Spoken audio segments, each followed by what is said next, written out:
ചില മക്കൾ മാതാപിതാക്കളെ അവഗണിക്കുന്നതായിട്ട് നമ്മൾ വായിക്കാറുണ്ട്, കേൾക്കാറുണ്ട്. അതെന്തുകൊണ്ടായിരിക്കും?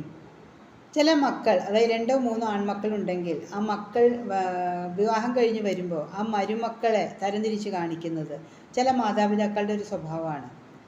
ഈ വീട്ടിലെ കുറ്റം ആ വീട്ടിൽ പറയുക, ആ വീട്ടിലെ കുറ്റം ഈ വീട്ടിൽ പറയുക, ഇങ്ങനെ അവരൊരു സർക്കിൾ പോലെയാണ് അവരുടെ.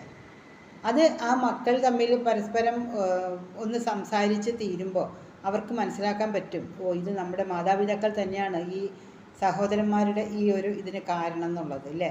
അങ്ങനെ വരുമ്പോൾ ആ മക്കൾ ആ മാതാപിതാക്കളെ അവഗണിക്കുക തന്നെ ചെയ്യും. സ്വത്ത് വീതം വെക്കുമ്പോൾ മക്കളെ തരംതിരിച്ച് കാണിക്കാതെ ഏത് മകനാണോ കൂടുതൽ പണം തരുന്നത് ആ മകന് കൂടുതൽ സ്വത്ത് കൊടുക്കുക. ഇതുപോലെയുള്ള ഓരോരോ ചിന്താഗതികളാണ് ഓരോ മാതാപിതാക്കൾക്കും ഉള്ളത്. ആദ്യം നമ്മൾ മക്കളെ സ്നേഹിക്കാൻ പഠിക്കുക, എന്നാലാണ് നമുക്കത് തിരിച്ച് കിട്ടുകയുള്ളൂ എന്ന് ചിന്തിക്കുക. നമ്മൾ എന്ന് മക്കളെ അവഗണനയോടെ മാറ്റി നിർത്തുന്നുവോ അതേപടി തിരിച്ച് മക്കൾ നമുക്ക് തിരിച്ചു തരും എന്നുള്ളതാണ്.